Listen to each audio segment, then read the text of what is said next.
अस्सलाम वालेकुम दोस्तों, पंजाबी ड्रामे जी ज़बरदस्त बेहतरीन अपडेट में तव्हां सभी दोस्तन के प्यारे प्यारनि खे दिल वारनि खे सिंधी भरनि खे ख़ुशि आमदीद। अॼु रिव्यू कंदासीं मेगा सोप सीरियल पंजाबी जंहिंजा अचण वारा एपिसोड ज़बरदस्त सनसनी खेज़ थियण वारा आहिनि।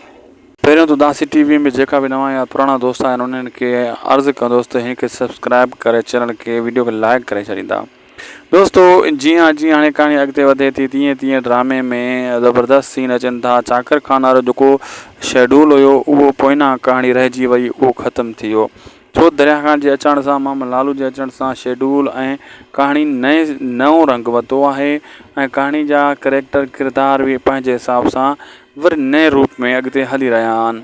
जीअं जीअं हाणे कहाणी वधंदी वेंदी अॻिते तीअं तीअं पुराणा खून तकरार हे हो तव्हांखे किरदार में घटि नज़र ईंदा। नवां खून तकरार वग़ैरह वग़ैरह अहिड़े हिसाब सां नज़र ईंदा अचण वारे एपिसोडनि में।